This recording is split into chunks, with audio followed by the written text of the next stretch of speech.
안녕하세요. 관계업교육입니다. 이번 시간 67페이지의 제3장 건축물 등에 대한 제안을 함께 보도록 하겠습니다. 우리 건축법은 건축물 건축과 관련된 각종 규제를 정해놓고 있습니다. 그런 규제 사항들을 건축주가 준수하여 건물을 건축하도록 되어 있는데, 이러한 규제는 건축물과 관련되어 나타나게 됩니다. 이 건축물은 대지에 만들어지고 있습니다.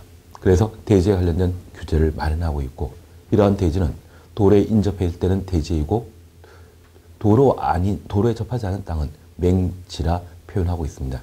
그래서 건축법상의 각종 규제 사안은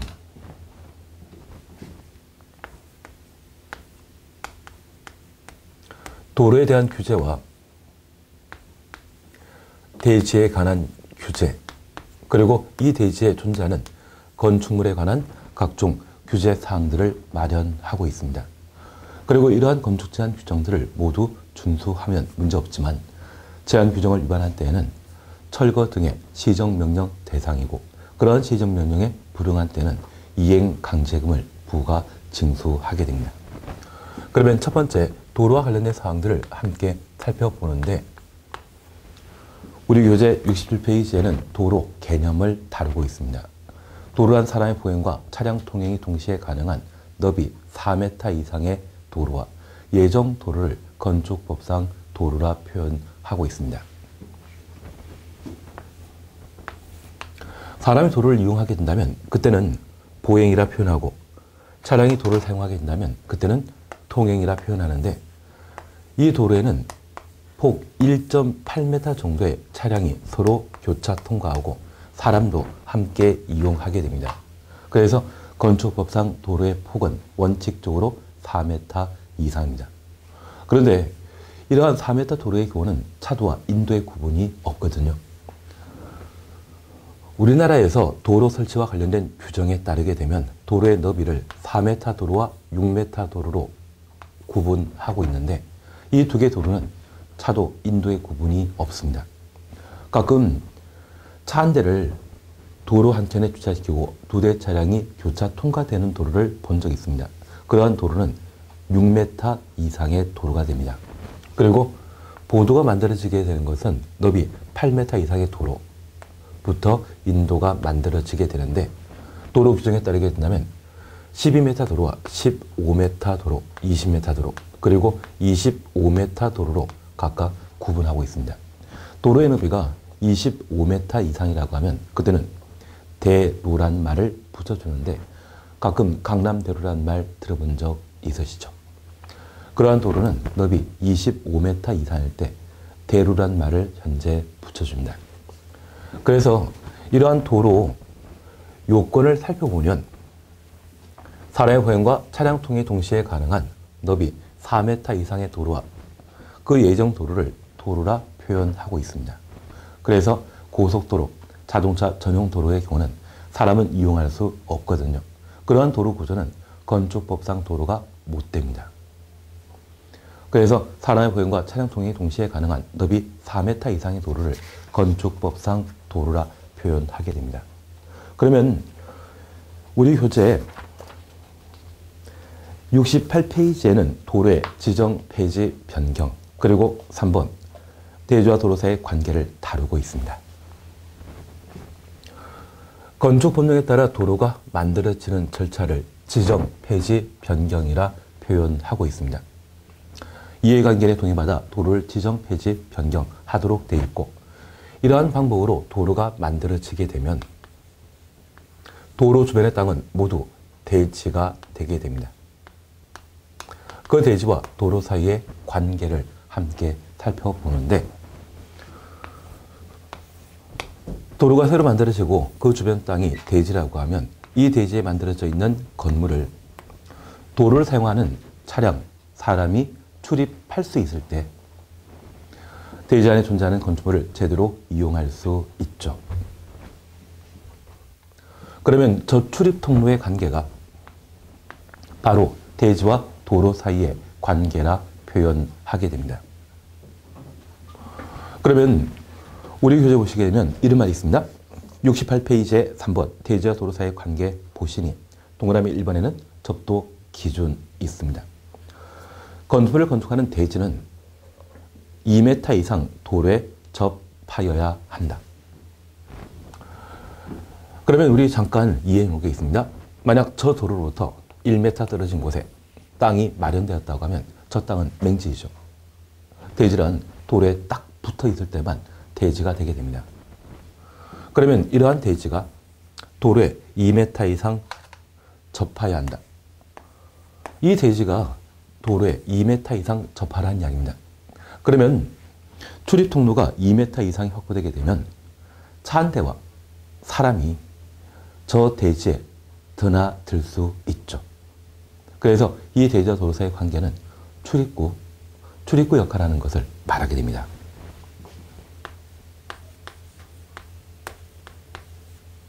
그런데 이러한 대지와 도로 사이의 관계 규정을 강화시켜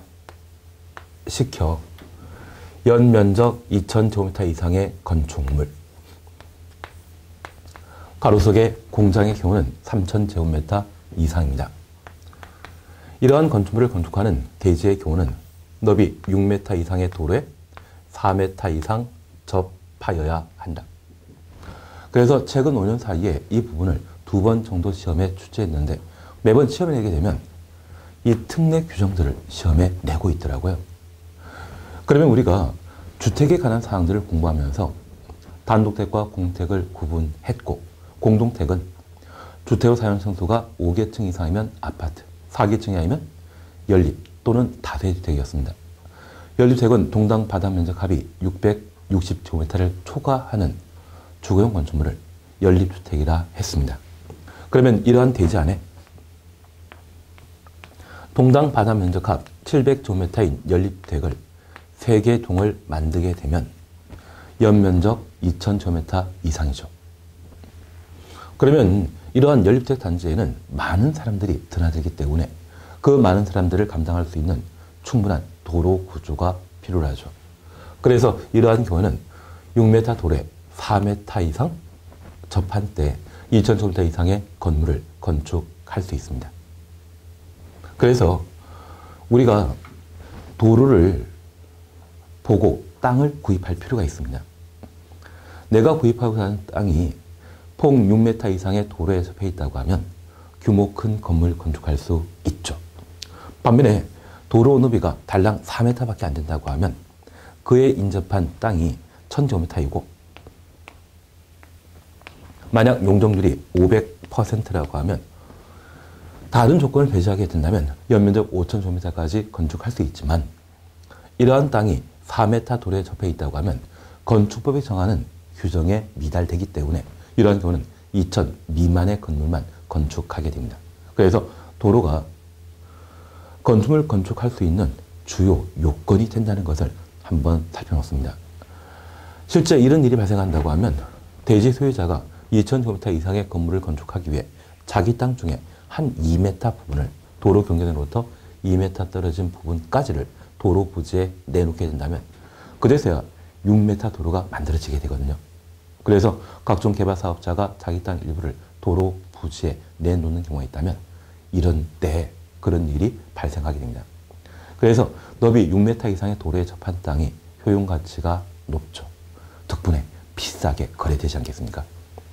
그래서 건물을 건축하고자 하는 대지는 2m 이상 도로에 접해야 되지만 연면적 2000제곱미터 이상의 건물을 건축하고자 한다면 너비 6m 이상의 도로에 4m 이상 접해야 된다. 공장의 경우는 규제가 완화된 겁니다. 3000부터 6m 도로에 4m 도로에 접하도록 되어 있죠. 4m 접하도록 되어 있습니다. 그러면 이렇게 우리가 정리하는 것이 대지와 도로 사이의 관계 문제가 됩니다. 그러면 모든 대지는 도로에 직접 접해 있습니다. 저 대지와 도로 사이의 경계선을 살펴볼 수 있는데 그러한 경계선을 법에서는 건축선이라 표현합니다. 그러면 69페이지에 4번 건축선 찾으셨는데 이쪽은 별표 하나 해놓습니다. 도로와 관련된 내용을 시험에 내게 된다면 3번 대지와 도로 사이의 관계, 그게 아니면 건축선에 관한 문제를 내게 됩니다. 그러면 여기 건축선은 우리가 개념을 잠깐 이해해 주실 필요가 있는데요. 이 건축선이라는 것은 원활한 도로 교통을 도모하기 위하여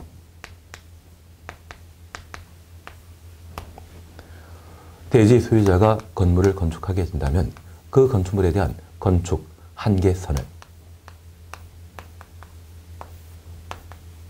건축선이라 표현하고 있습니다.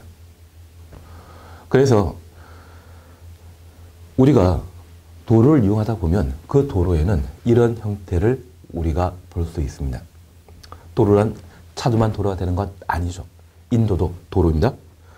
그러면 그 인도에 접한 땅이 대지인데 이 대지와 인도 사이에는 길게 경계석이 설치되어 있습니다. 만약 대지 소유자가 건물을 건축함에 있어서 대지 안쪽에 건물을 건축해야 되는데 이 건축 행위가 도로를 잠식하게 된다면 교통에 방해될 수 있죠. 그러한 건축 행위는 해서는 안 될 겁니다. 그래서 건축주는 대지와 도로 사이의 경계선인 건축선 안쪽에만 건물을 건축할 수 있고 침범하는 건축 행위를 제한하는 것이 건축 한계선의 기능이 되는 겁니다.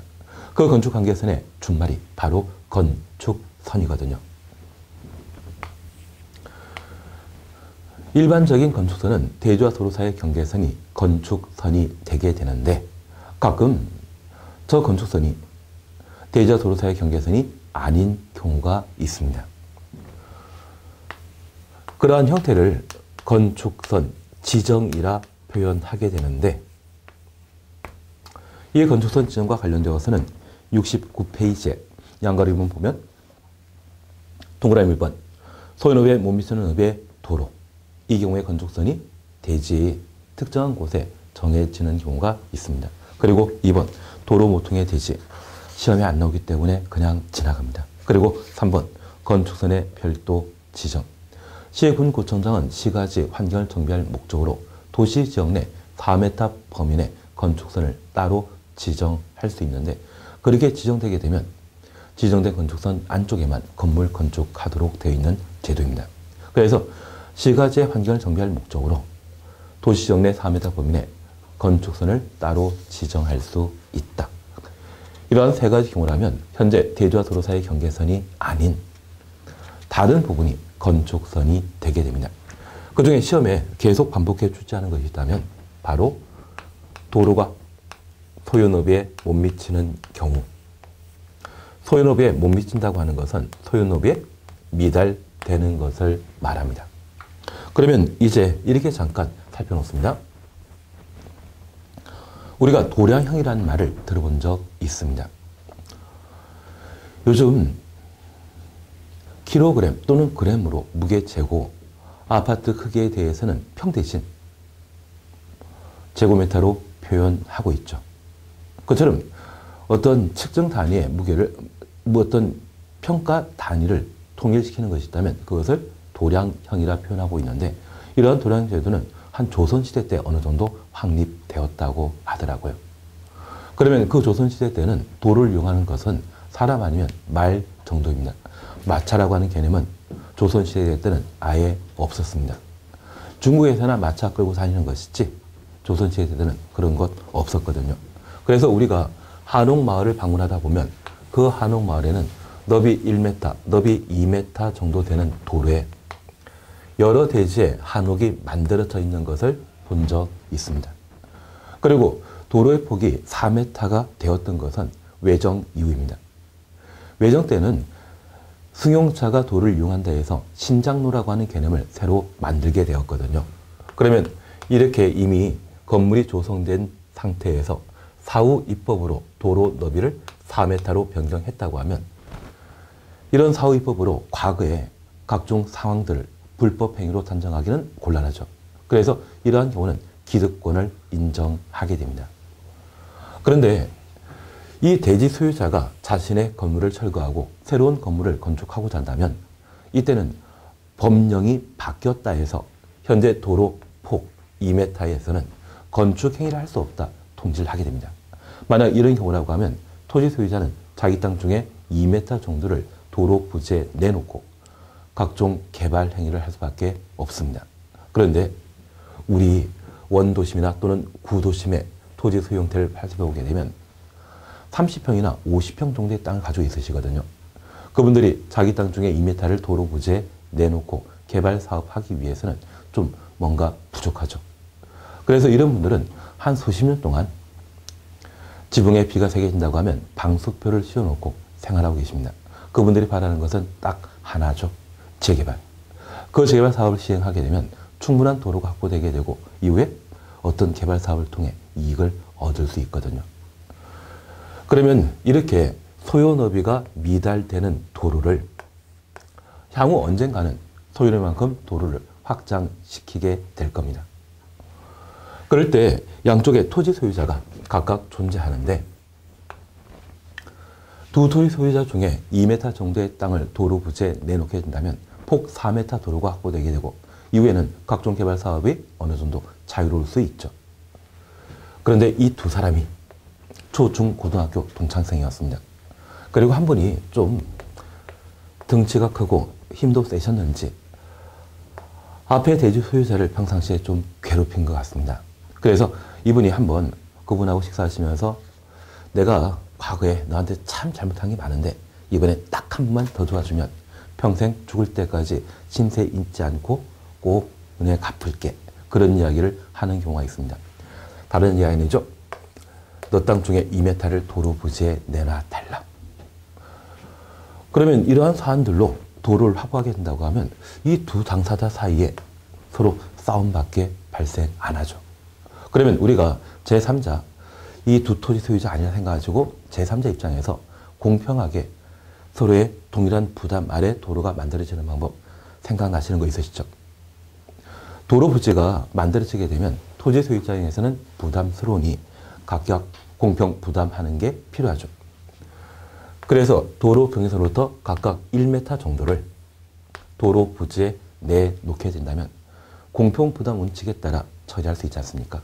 이러한 것들이 건축법과 관련되어 도로 설치 시에 분쟁을 예방하는 방법일 겁니다. 그리고 한쪽이 절벽 또는 철도 부지가 갖춰진 상태에서 소유업에 미달되는 도로 반대편 한쪽에만 땅이 존재한다고 하면 저 철도 부지나 절벽에 해당되는 경사지 쪽으로 도로 확장하는 것 좀 힘들죠. 만약 내가 토지 소유자라고 하면 철도 옮겨서라도 이쪽 편으로 도로 만들어야 된다. 이렇게 강하게 주장할 수 있지만 그냥 이해관계가 아니라 생각하시고 그냥 살펴보면 이쪽 방향으로 도로 확장하는 것이 힘들다면 현재 도로 너비가 2m였을 때 소유 너비에 해당되는 도로 4m까지 확장하고자 한다면 이쪽 토지 소유자가 2m 정도를 도로 부지에 내놓는 게 합리적이죠. 그러면 이러한 사안들을 우리 건축부에서는 따로 정해 놓고 있는 겁니다. 그래서 소유 너비가 미달되는 도로를 기준으로 양쪽에 대지가 존재한다고 하면 이때는 도로 중심선으로부터 소요 너비의 2분의 1 후퇴한 곳을 건축선으로 정해놓게 됩니다. 그러면 소요 너비가 4m라고 하면 현재 도로폭이 2m였을 때 그 중심선이라고 하면 바로 이 부분일 겁니다. 저 중심선으로 한쪽 도로 경계선까지의 도로 너비가 1m이고 그리고 1m를 더 확보하게 된다고 하면 이것이 소요 너비의 2분의 1, 4m의 2분의 1인 2m 도로 확보된 것이죠. 그래서 양쪽에 대지가 존재한다고 하면 도로 경계선으로부터 각각 1m씩 후퇴하여 도로를 확장시키게 된다면 그것이 새로운 건축선이 되는 겁니다. 그러면 우리 잠깐 이해하실 것은 이렇게 지정된 건축선에 따라 예정 도로 예정지가 확보되게 된다면 그러한 도로 예정지는 대지 2단이다. 도로 자체이죠. 그래서 이 도로 부분에는 건물 건축할 수 없게 될 겁니다. 그리고 두 번째입니다.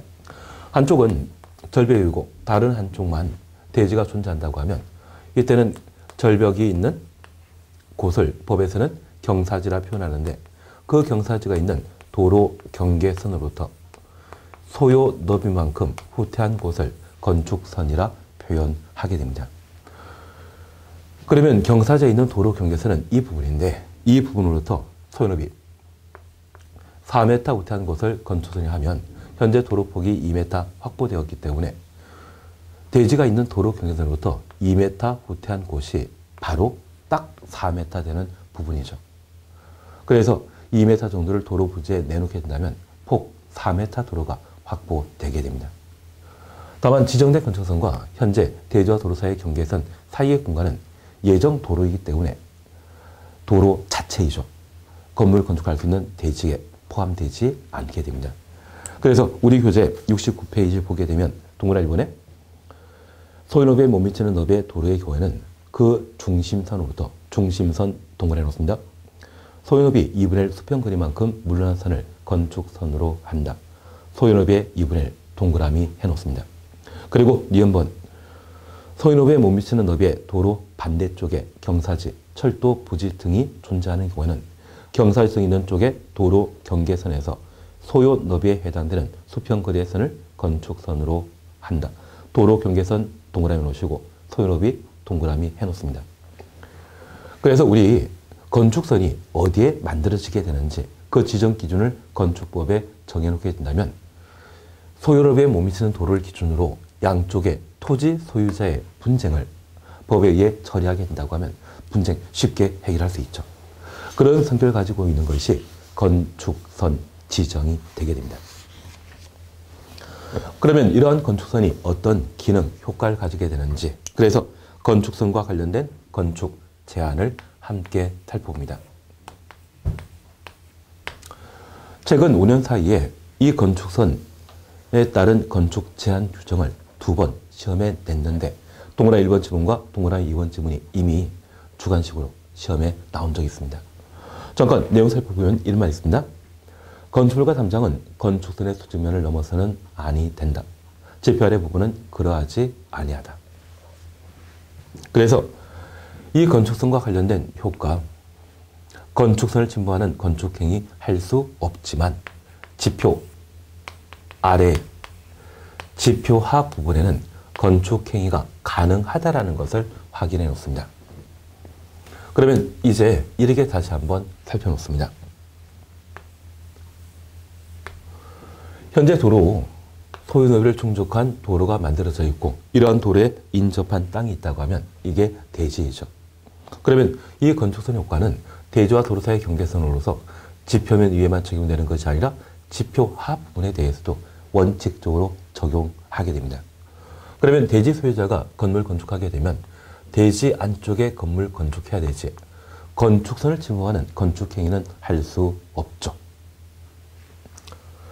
이러한 건축선을 침범하게 되면 교통에 방해되기 때문에 건축선을 침범하는 건축행위는 할 수 없는 겁니다. 그런데 지표 아래 부분과 건물 지하층과 지하철 역사를 연결하는 연결 통로를 만드는 경우가 있습니다. 그러면 건물 지하층과 그리고 지하철 역사를 연결하는 연결 통로를 만드는 행위, 건축행위입니다. 이것도 건축행위입니다. 그런데 이러한 건축행위는 교통에 직접 방해되는 거 아니죠. 사람들이 도로를 이용하게 된다면 지표면 윗부분만 사용하는 것이지 땅 속, 지표 아래 부분은 교통에 활용하는 공간 아니죠. 사람이 두더지는 아니지 않습니까? 그래서 대지 소유자가 건축물을 건축하게 되면 건축선의 수직면을 침범하는 구조로 건축할 수 없지만 지표 아래의 경우는 교통에 직접 이용되지 않기 때문에 건축행위를 할 수 있게 됩니다. 그리고 두 번째입니다. 도로면으로부터 높이 4.5m 이하의 출입구 등은 열고 닫을 때 개폐시입니다. 건축선의 수직면을 넘지 아니하는 구조로 하여야 한다. 그러면 건물을 건축하게 되었을 때 이 건축물, 건축 형태는 건축선을 침범하지 아니하는 구조로 만들어 놨습니다. 그런데 이러한 건물에는 출입문과 창문, 그리고 여름철에 사용할 수 있는 차양 등을 각각 설치했을 때 설치 당시에는 분명히 건축선 안쪽에 만들어져 있습니다. 그런데 이 출입문이 미닫이문으로 밀고 나갔을 때 대지와 도로 사이의 경계선인 건축선을 침범한 형태라고 하면 이러한 출입문이 열려 있을 때에는 도로를 이용하는 사람이나 또는 차량에 방해될 수 있죠. 이러한 행위는 해서는 안 된다는 이야기입니다. 이러한 조치는 도로면으로부터 4.5m 이내에는 출입문 등은 개폐 시에 건축선의 수지면을 넘지 아니하는 구조로 하여야 한다. 그러면 이 도로에는 2m 이내의 키를 가지고 있는 사람이 도로를 사용하고 있고요. 그리고 이 도로에는 다양한 차량이 존재하는데 2층 버스나 고가 사다리 등을 장착한 특수 자동차가 도로를 사용하게 됩니다. 그런 특수 자동차라고 하면 도로를 이용하는 차량 높이를 법으로 제한하고 있는데 그 높이가 보통 4.2m 정도가 되게 됩니다. 그러면 이러한 차량이 도로를 사용하게 된다면 저 4m 부분에 또는 2m 부분에 이런 출입문 또는 차량 등이 쫙 펼쳐지게 되었을 때 교통 방해할 수 있죠. 그래서 건물에 설치되어 있는 출입문 등은 개폐 시에 건축선의 수직면의 침범을 제한하게 되는데 그 기준이 되는 것은 도로면으로부터 높이 4.5m까지입니다. 그러면 4.5m 초과하는 부분에 설치되어 있는 차량 또는 출입문 등은 건축선을 침범해서 이용돼도 상관없죠. 그래서 여름철에 차량을 설치하게 된다고 하면 그 차량 쫙 펼쳐서 햇빛 가리는 역할을 하지 않습니까? 그런 위치가 4.5m 초과하는 부분이라면 상관없지만 4.5m 이내 부분이라고 하면 교통에 방해되는 구조이기 때문에 함부로 출입문 등을 개폐 시에 건축선을 침범하는 구조로 만들 수 없는 겁니다. 이러한 기준은 도로면으로부터 얼마? 4.5m까지 적용된다는 것을 다시 한번 확인했습니다. 그러면 우리 4.5m라는 건 다시 한번 확인했고 지표화 부분은 건축행위가 가능하다는 것 확인했습니다. 그러면 이러한 부분들이 계속 최근에 시험에 반복 출제되게 된다면 이제 이번 시험에는 소유너비 미달과 관련된 사안이 그림 문제로 출제되거나 기준을 시험에 낼 수 있을 겁니다. 아무런 표현이 없다고 하면 경사지 없는 것이죠. 그럴 때 중심선과 소유너비 2분의 1이 건축선 지정 기준이 되고 경사지란 말 쓰게 된다면 경사지에 있는 도로 경계선에서 소요너비만큼 후퇴한 곳을 건축선이라 한다. 이 두 가지 꼭 한번 봐놓습니다. 그리고 또다시 시험 문제에 나올 수 있는 유형이 있다고 하면 이런 그림 문제가 시험에 나올 수 있습니다. 만약 그림 문제를 냈을 때 소요너비를 따로 표기하지 않는다면 원칙적인 건축법상의 도로 너비는 4m이죠. 그렇게 간주해 놓습니다. 그리고 현재 도로폭이 2m입니다. 저 소요너비에 미달되는 도로 반대편은 철도 부지가 조성되어 있고 그 반대편에 이런 형태의 토지가 존재한다고 하면 이 토지의 가로 세로 크기가 각각 20m입니다. 그리고 작은 사각형의 크기가 각각 10m라고 했을 때 이때 대지 면적을 구하라고 시험에 낼 수 있습니다. 그러면 이러한 대지 면적을 구하라 하면 대지를 이런 경우에는 두 개 사각형으로 조각냅니다. 그러면 수변거리가 20m인데 이 작은 사각형 형태가 10m라고 하면 이 부분의 크기는 10m 남겠죠. 그러면 큰 사각형 면적은 대지 면적이 200되고 그리고 작은 사각형 면적은 10, 10에 둘러싸여 있기 때문에 바로 100제곱미터입니다. 그런데 우리 건축선 접목시키게 된다면 소유너비에 못 미치는 도로에 접해 있는 대지이기 때문에 철도 부지가 존재하는 도로 경계선으로부터 소요너비만큼 후퇴한 곳을 건축선이라 한다. 현재 도로 너비가 2m이기 때문에 이 대지와 도로 사이의 경계선으로부터 2m 물린 곳에 건축선이 지정되게 됩니다. 지정된 건축선과 도로 경계 사이의 공간은 도로 예정지이기 때문에 도로 자체이죠. 대지 면적에서 제외시켜야 됩니다. 그러면 그 면적이 한 20되면 100제곱미터의 사각형에서 20 빼면 남아있는 것은 80이죠. 그래서 전체 이 토지의 대지 면적, 건물 건축 가능한 대지 면적은 얼마이다? 280제곱미터가 되게 될 겁니다. 그래서 소유너비가 미달하는 곳에 대지에 건축선이 지정되게 되면 지정된 건축선과 도로 경계 사이 공간은 대지 면적에서 제외시킨다. 그 말 한번 기억합니다. 그래서 이 정도를 함께 보시는 게 건축선과 관련되어 우리가 함께 살펴보실 내용이 되게 됩니다. 그리고 70페이지에는 제2절 대지와 관련된 각종 규정을 두게 됩니다.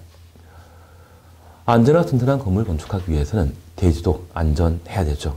그래서 1번은 대지 안전과 관련된 각종 기준을 현재 마련하고 있습니다. 나중에 필요한 지문에 대해서는 문제 풀 때 함께 살펴보도록 하겠습니다. 그리고 72페이지에는 대지 조경을 다루고 있습니다.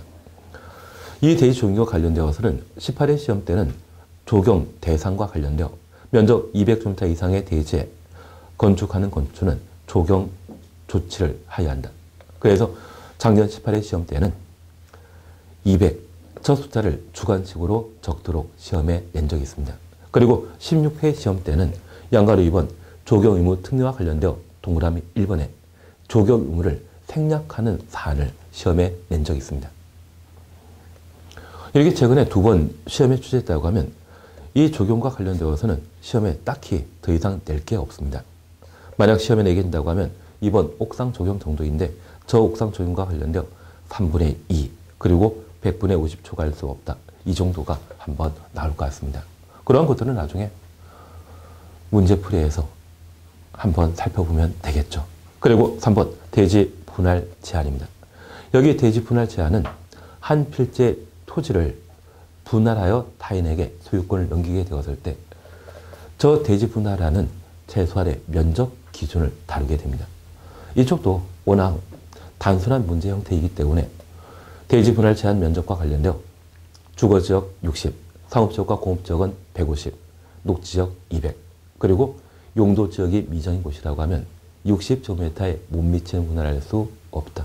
그래서 대지 분할 제한 기준과 관련되어 60, 150, 200이라고 하는 각각의 단위를 한번 기억해 놓으시고 주거지역은 60, 상업지역, 공업지역은 150, 녹지역 200, 그리고 용도지역 미정일 때는 60. 그 수치에 관한 사항을 한번 살펴만 놓습니다. 4번 대지안의 공지는 거의 시험거리가 아니기 때문에 그냥 지나가 버립니다. 그리고 74페이지 제3절 건축물 찾았습니다.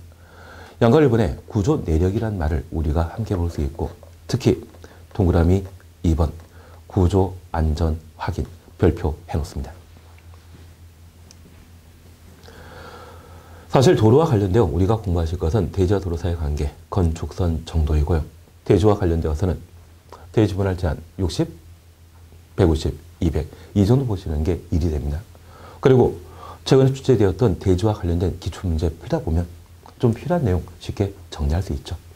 그래서 그 정도로 도로, 대지 살피시면 되고 이제 이 대지에 만들어지게 되는 건축물에 관한 사항을 함께 살펴봅니다. 우리 건축부에서는 건물 건축하게 되었을 때 건축물을 구성하는 구조, 설비에 관한 사안들을 법으로 정해놓고 있습니다. 이런 구조 설비에 관한 기준을 마련함으로써 해당 건축물에 대한 안전성과 지진 등이 발생했을 때 쉽게 무너지지 않도록 안전성을 보장할 수 있고요. 그리고 두 번째, 이러한 건물을 건축하게 되었을 때 건물을 이용한 사람들에 대한 쾌적한 환경을 제공할 수 있도록 정해놓고 있습니다. 그리고 세 번째, 이러한 건물이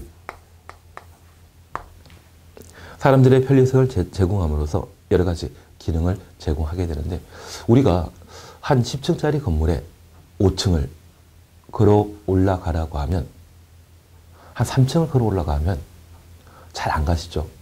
그러면 그런 10층짜리 건물에 승강기가 설치되게 된다고 하면 많은 사람들이 찾아줄 수 있는 좀 이용 가능한 기능을 제공할 수 있습니다. 그래서 엘리베이터를 설치할 필요 있죠. 그리고 이러한 건물 건축하게 되면 주변 환경과 좀 조화롭게 아름답게 보일 수 있도록 노력해 줘야 되겠죠. 그래서 우리 건축부에서는 이러한 네 가지를 토대로 한 건축에 대한 구조, 설비에 관한 사안들을 현재 마련하고 있습니다.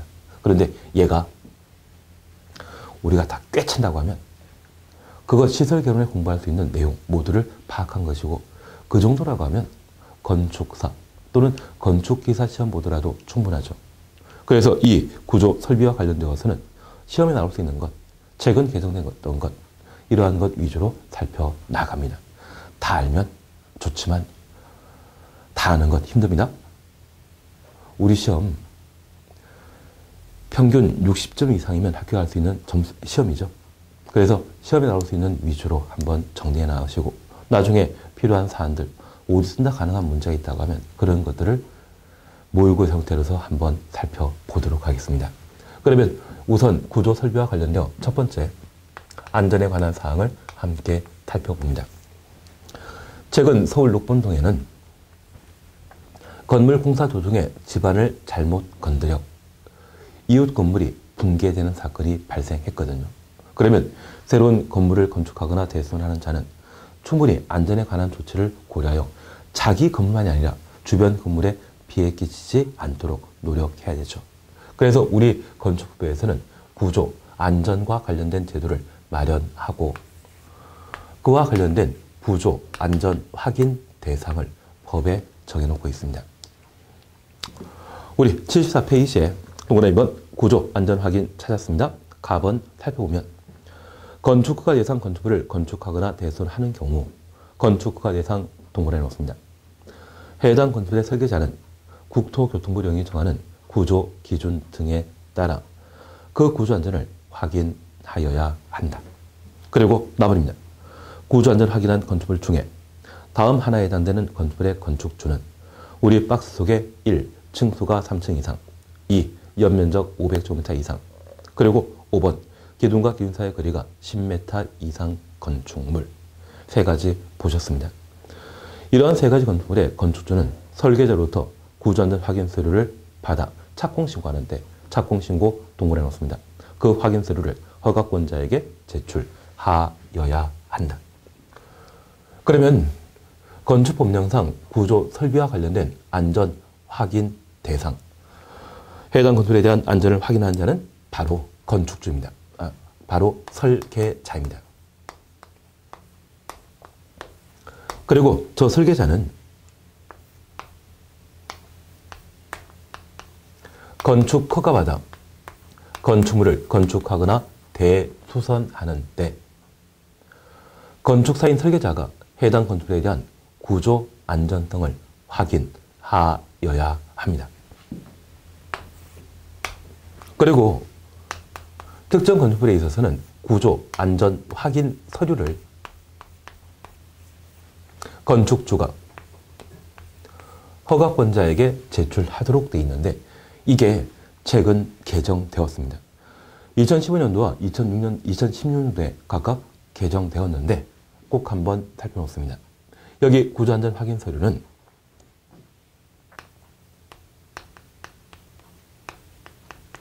특정 건축물을 건축하는 건축주가 저 설계자에게 발부받았던 구조안전 확인 서류를 착공 신고 시에 허가권자에게 제출하도록 되어 있습니다. 그러한 대상은 구조안전 확인 대상 건축물 중에 층수가 3층 이상이거나 연면적 500제곱미터 이상 기둥과 기둥 사이의 거리가 10m 이상의 건축물 3, 5, 10입니다.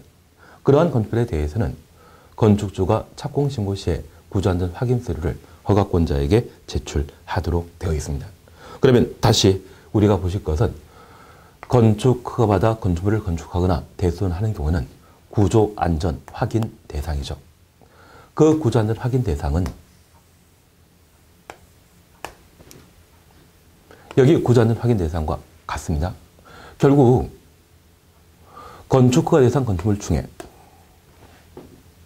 층수가 3층 이상이거나 연면적 500제곱미터 이상 기둥과 기둥 사이의 거리가 10m 이상의 건축물은 건축주가 착공 신고 시에 구조안전 확인 서류를 허가권자에게 제출하여야 한다. 그러면 이제 우리 이렇게 다시 한번 살펴놓습니다. 우리가 2장에서 건물 건축하는 절차를 함께 살펴봤습니다. 대지 소유자가 건물을 건축하고자 한다면 건축 허가 신청 시에 설계 도서를 첨부하여 허가권자에게 제출하도록 되어 있습니다. 이러한 설계 도서는 건축사인 설계자가 작성하죠. 그리고 건축 허가받아 공사에 필요한 준비를 마치고 허가권자에게 착공 신고하면 착공 신고 필증을 확보하고 공사를 개시할 수 있습니다. 그러면 설계 도서를 작성하는 건축사가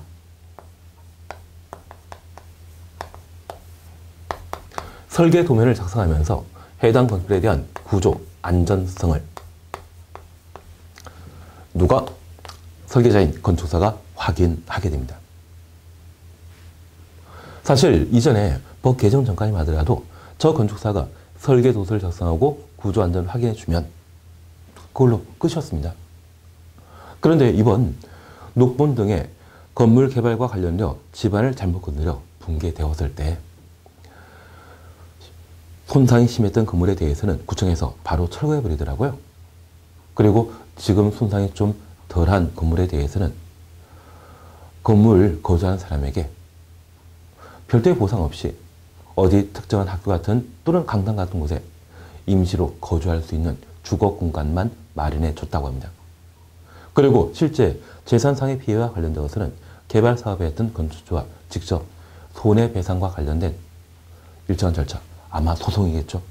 그 소송을 통해 돈 받아라고 팔짱 끼고 있다고 합니다. 이 팔짱을 끼고 있다고 이야기하더라고요. 그러면 그런 소송은 보통 3년 정도의 시간이 걸릴 텐데 그 3년 동안 강당 같은 임시 수용소에서 거주한다? 좀 이상하죠? 그러면 그 건축주 같은 경우에도 자기가 공사 조정이 잘못했는지 설계자가 잘못 설계해서 그런 일이 발생했는지 재판 과정에서 심하게 따지게 된다면 둘 중 하나가 책임지게 될 것이고 그리고 그 책임 있는 자에게 손해배상을 청구하게 될 겁니다. 그런데 그 빌라 건물을 개발한 사람, 그 사람이 돈이 얼마 있다고 주변에 한 20동 가까운 건물의 손상을 재산 피해해 주겠습니까? 만약 그런 상황이 발생했다고 하면 해당 건축허를 내줬던 구청 책임도 어느 정도 있기 때문에 자신이 주민들에 대한 손해상 책임을 다하고 구상을 행사하는 것도 하나의 방법이 되지 않을까 싶습니다. 그러면 이런 일이 발생하게 된다면 종전에 건축사만 책임지고 그리고 실제 손해배상까지 이어지는 게 참 더디었거든요. 이번에 법을 개정하여 이 착공신고하는 때 저 건축사로부터 구조안전 확인 서류를 발급받았던 건축주가 착공신고 시에 허가권자에게 제출하게 되면 관공서에 들어가는 서류에 건축사 이름만이 아니라 건축주도 자신의 책임 소재가 명확한 서류 제출했죠. 만약 이런 상황이 발생하게 되면 그에 대한 손해배상 책임이 두 사람에게, 특히 건축주에게 바로 인정될 수 있죠. 그래서 이러한 안전성의 문제를 고려하기 위해 이번에 구조안전 확인서류를 건축주가 허가권자에 제출할 수 있도록 법을 개정하게 되었습니다. 그러면 우리 이렇게 보십니다. 건축허가 대상 건물이라고 하면 누가? 설계자가 구조안전 확인하는 겁니다. 그러면 이러한 건축허가 대상 건축물 중에 층수가 3층 이상이거나 연면적 500제곱미터 이상, 기둥과 기둥 사이의 거리가 10m 이상의 건축물, 이러한 건물에 대한 구조안전도 건축주가 확인하는 것이 아니라 설계자가 확인하는 것이고요. 다만 이 건축주는 자신의 책임을 명확히 지우기 위해 설계자에게 발급받았던 구조안전 확인 서류를 언제 착공신고하는 때 허가권자에게 제출하도록 되어 있습니다. 관공서에 들어가는 서류에 건축주의 이름이 표기되게 된다면 공사상 잘못에 대한 책임 제대로 질 수 있겠죠. 그래서 이 구조안전 확인 서류 이해 조금 되겠습니까? 그러면 이 구조 확인 서류를 제출하는 대상, 그걸 시험에 묻게 되는데 우리가 3, 5, 10에 대해 해결되셨습니다. 그러면 박스 속에 3번 높이가 13m 이상의 건축물, 4번 정원 높이가 9m 이상의 건축물, 그리고 6. 지진구역, 크게 신경 쓰지 않습니다. 7. 국가적 문화유산, 보존 가치가 있는 건축물, 문화재는 아니죠. 하지만 50년, 100년 뒤에 문화재가 될 수 있는 최근에 만들어진 예술의 전당, 그리고 용산 국립박물관 등이 있다고 하면 여기에 해당되는 겁니다. 그리고 8. 특수구조 건축물. 그러면 우리 이것 하나 다시 살펴놓습니다. 앞으로 우리가 시험 보게 되면 500원짜리 동전 있지 않습니까? 그 동전 3개와 그리고 10원짜리 동전을 왼쪽 주머니에 넣고 들고 다닙니다. 그러면 이 500원짜리 동전 3개, 층수 3층, 연면적 500, 기둥과 기둥 사이의 거리 10m, 3, 5, 10 해결될 수 있고요. 가끔 저 동전 3개와 그리고 10원짜리 3과 10을 연상하시면서 가끔 이걸 대보고 싶은 마음 생길 수 있죠. 13, 높이 14m 이상입니다. 그리고 저 350에서 가끔 이를 뺄 마음이 생긴다면 9가 나옵니다. 그러면 저 높이 9m이죠.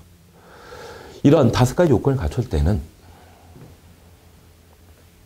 착공신고 시에 건축주가 구조안전 확인 서류를 제출하여야 한다.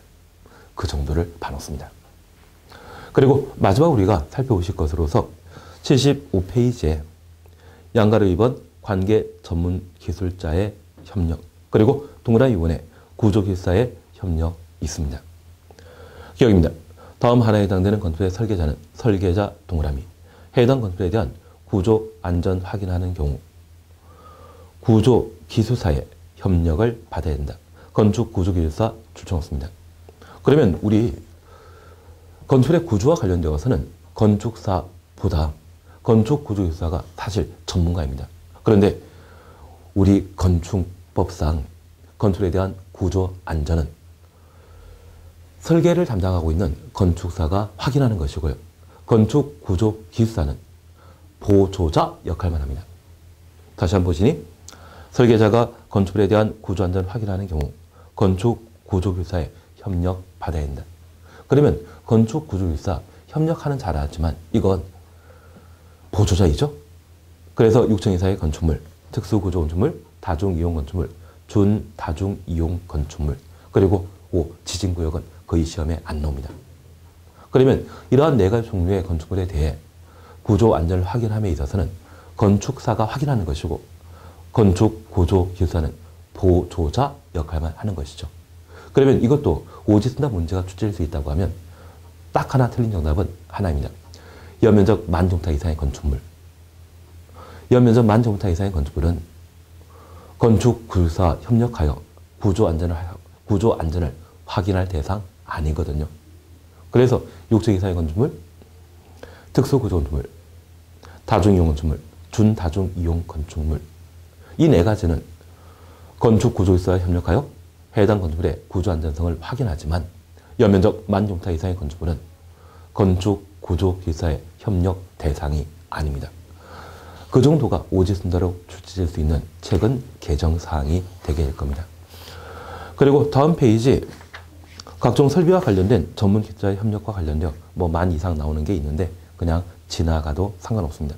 이번 시간은 여기까지 함께 하시고 다음 시간에는 76페이지에 방화 등에 대한 피난시설 함께 살펴보도록 하겠습니다. 수고하셨습니다.